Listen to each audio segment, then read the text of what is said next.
What up mga solid subscribers no, sa akin guys, panonoorin po natin itong video po nung Cherry on Top guys. Ito po yung kasi actually nang hiling no. Humiling nga ako na hindi naman hiling pero parang sinabi ko nga sa video ko doon sa music video ng Cherry on Top no. Sinabi ko nga doon na sana magkaroon po ng ng dance practice para mapanood natin tong itong dance practice nila no. I mean yung yung choreography nila no. Kaya sobrang ako alam niyo si Poite Best, diba? Lagi po akong nanonood ng mga dance practice. Mas gusto ko kasi yung dance practice kasi 'di ba? Mas kita mo yung choreography, mas focus siya ng ganun 'di ba sa choreography no. And ayun, kaya ito, a very special shoutout kay Neil Kenneth De La Paz no. Siya po yung nag-send nitong video to no. Shoutout sa'yo, bro. Shoutout sa'yo. Let's go. So ito, panoorin na po natin to. Ayoko nang patagalin pa. Gusto ko po talaga panood yung choreography nito no. So without further ado guys no, panoorin na natin to no. Okay? Let's go.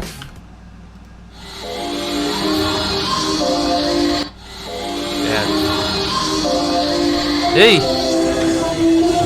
So, nagsimula. Ito guys baka sabihin nyo, ba post no? Hindi, basta, marami akong post na gagawin dito. Kaya, kung gusto nyo panood yung full video, dalay ko na yung link sa, excuse me, duwal ako. Dalay ko na yung link sa baba, no? Nakakain ko lang kasi. Dalay ko na yung link sa baba para makita nyo full video na isang diretso, no? Kasi ako more on, ina-analyze ko po yung choreography nila dito and talaga titingnan ko po talaga every detail po ng steps na ginagawa nila. Let's go! Okay, sequence. Saan sila nagsimula? Hey! Gusto ko yung sagutan doon Dito, mula dito guys. Nakikita nyo rito na. Same sila na steps na ginawa pero parang pumasok lang sila ng Okay. 2, 3, and 4. Pasok 2, 7, 8. Okay? Let's go! Okay, ang dami nangyayari dito guys. Like, nasa likod si Aya. Si Aya pa to, tama? Siya gumagawa ng visuals sa likod na. Okay, nice one. Hey, yung hips. Woo! Hey! Look at that steps, bro. Nag-mini sila, mini hand wave sila. Gawin sila. Ayan, may kita nyo rito. Nag-mini hand wave. Hindi sila yung sobrang detalyado na hand wave na yan, every detail, no? Hindi ganun, Talagang nag-handwave sila, shortcut. Parang ang cute ng handwave nila ron. Ayun na. Hey, cha-cha-cha.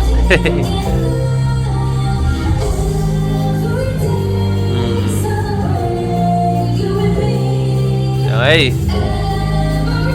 Woo! Let's go! Nice one!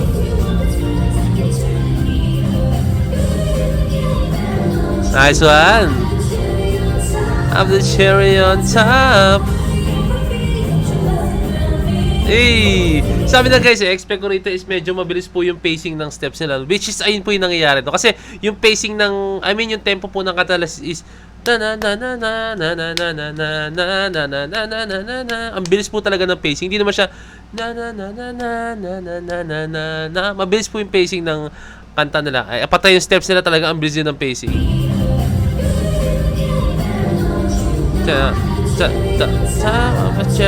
Although na binabali nila na bam bam ta parang gano'n. Kung baga nag-switch siya from slow and then nagiging mabilis yung tempo ng steps nila.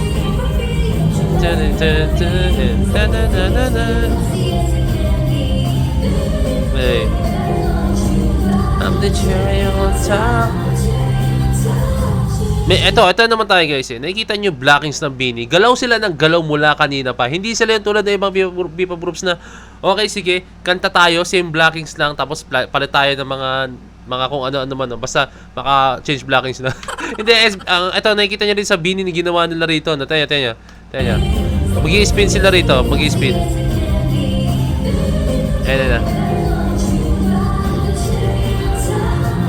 Ayan nag-spin sila, nag-spin sila dito.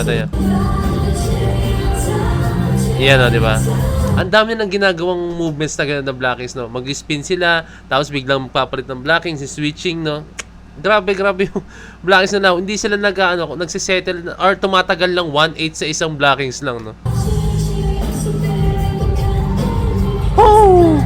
Napiyok ako. Nice.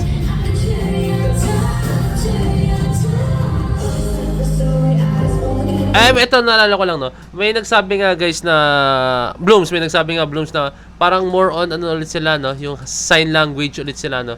Mga sign language silang ginagawa, no? Ewan ko lang, kasi hindi ako, to be honest with you, hindi ako marunong mag-sign language, no? Pero may nag-comment nga, nag-sign language daw sila sa choreography nito. Parang sa karera daw. Hey. Hey.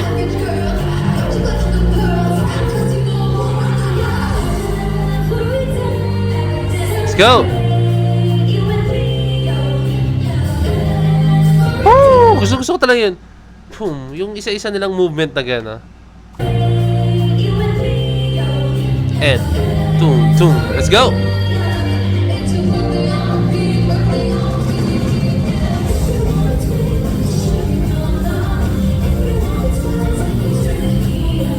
Yung aso na!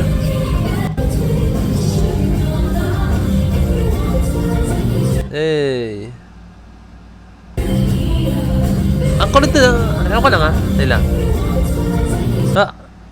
So, ang nag-turn is 1, 2, 3, 4. Tapos sila hindi nag-turn. Angas lang, no? Hindi siya into the way na parang kailangan even numbers lagi. I mean, yung parang balance lagi yung nagta-turn or gumagawa ng steps. So, talagang ginagawa nila ng kakaibang, approach sa choreography talaga.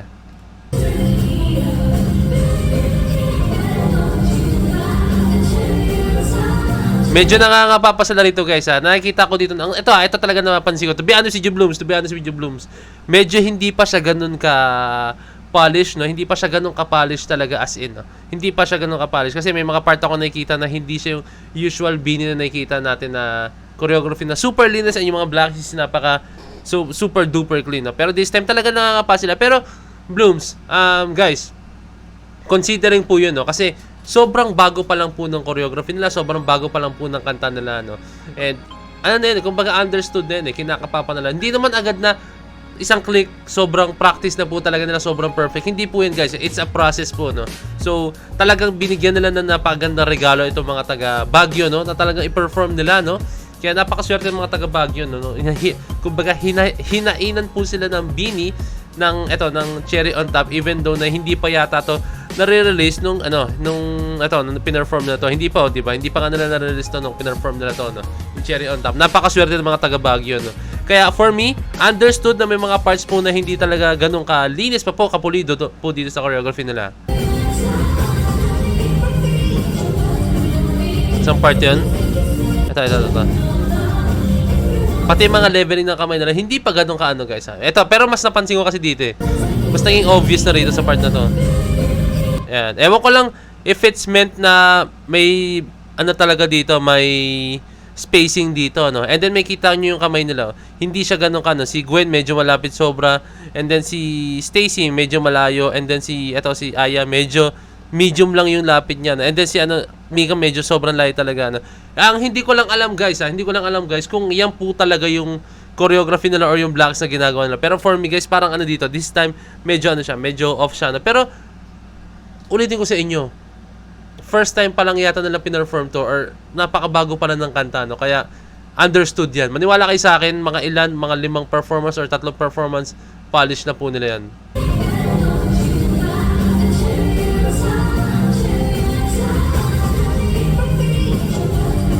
Hey! Let's go!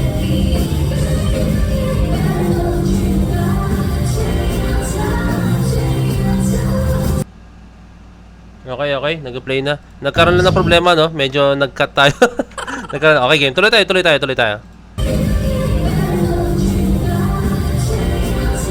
Let's go.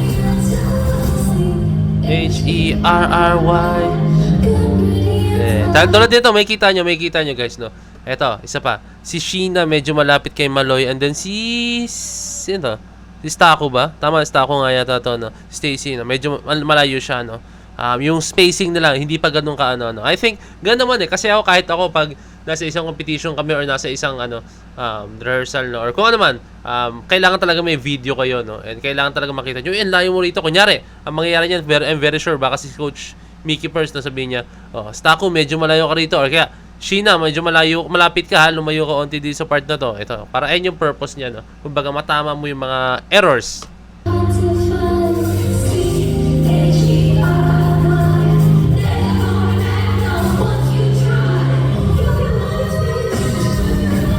go!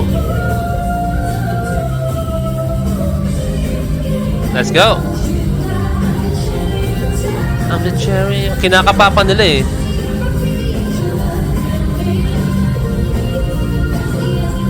Let's go! Okay. T-H-E, boom, boom, boom. Ayan na. Cha, cha, cha. Hey. Let's go. So, ayun. For me, hindi pa po ito yung I think na pinaka gagawin kong dance analysis na to. Sobrang talaga detalyado. No? Gusto ko makita yung dance practice nila. No? Gusto ko makita yung upgraded version nito. Yung talagang yung parang eto na yung Beanie na sabihin nyo lang, yabang ko eh. Ito na yung Beanie na talagang na polish nila na maigi, no? Kasi syempre alam nyo naman, di ba, ang Beanie, sobrang linis po gumalaw niya, no? Kaya, pero dito guys, masabi ko, is good siya, okay siya, sobrang ganda ng choreography, no? Pero hindi pa siya ganun ka-polish, no? Kaya syempre, isipin nyo, napakarami pong gigs ng Beanie ngayon, ng girls, no? Kaya, I think sobrang nahirapan silang i-polish po ang isang choreography itong choreography nila, dance choreography nila, no? Kasi tandaan nyo po, no?